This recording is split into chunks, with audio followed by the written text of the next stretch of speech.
السلام عليكم ورحمة الله وبركاته. الصلاة والسلام على سيدنا محمد وعلى آله وصحبه أجمعين. النهاردة إن شاء الله هنعمل الكسكسي، بس مش بالدقيق، بالسامولينا اللي هو دقيق البسبوسة. ده نص كيلو دقيق معانا، عليهم معلقتين ونص من الزيت.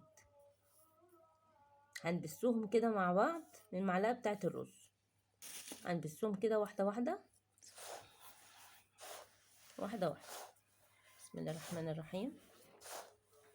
واحنا بنشتغل كده نذكر الله، لا اله الا الله، سبحان الله والحمد لله، لا اله الا الله والله اكبر، ولا حول ولا قوة الا بالله العلي العظيم. اللهم صل وسلم وبارك على سيدنا محمد وعلى اله وصحبه اجمعين.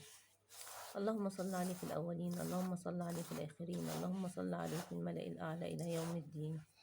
ان شاء الله ان شاء الله هتعملوا الطريقة دي، مش هتبطلوا تعملوها وهتعجبكم ان شاء الله. نبسوه كده بحيث كل حباية منه فيها زيت. اتأكدي من اللي في الجوانب. هتبسيه كده. بعد كده هنجيب قماشة نظيفة مخصصة اللي بتاعة الأكل ونحطه فيها ونحطوه على النار. ادي الكسكسي معانا، نحطه في خلقة بيضة، هنحطه في خلقة بيضة ان شاء الله عشان نبخروه على الحلة. مصفى، حلة على النار فيها مية وفوقيها مصفى. حطينا الكسكسي بتاعنا الحلو ده في خلقة بيضة، هنغطوه في ألف خلقة. بعد ما حطيناه في قماشة بيضة الكسكسي، حطيناه في الحلة اللي على النار اللي فوقيها المصفى عشان يتبخر. هنغطي عليه ونسيبه. ودي المرحلة الأولى بتاعتنا لما طلعناه.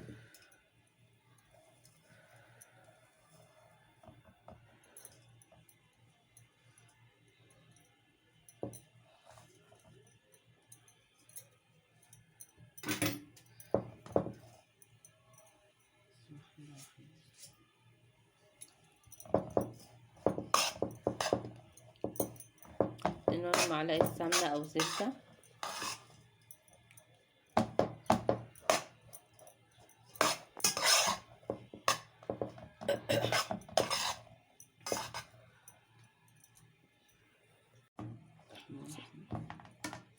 زي ما انت شايفة كده معانا، واحدة واحدة عليه كده.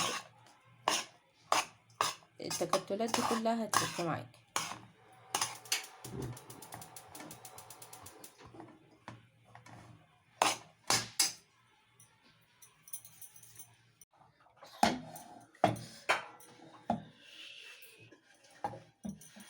لا سخنة. خلي بالكم من ايديكم وانتوا بتعملوها.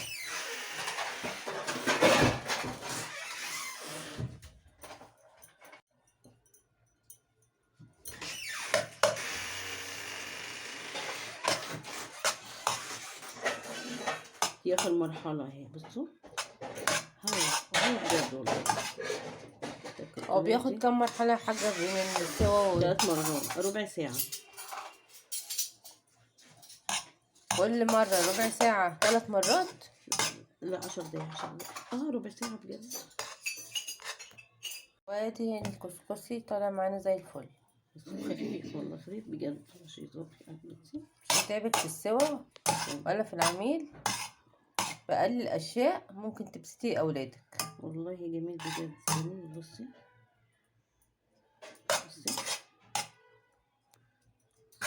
اعمل طبق، استنى اعمل طبق. الكسكسي معانا نرش عليه شوية سكر بودر.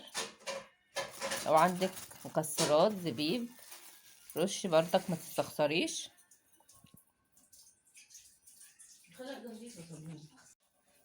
الزبيب اهو. وادي طبق الكسكسي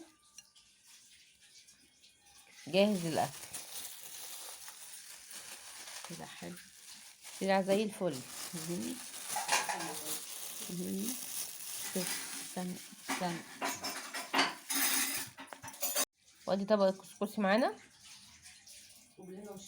بالهنا والشفا، ان شاء الله تجربوه ويعجبكم. اسهل طريقة والله بجد، اسهل طريقة. بصوا بقى، هيحط معاكي كمية كبيرة، أتمنى إن الفيديو ينول إعجابكم. والسلام عليكم ورحمة الله وبركاته.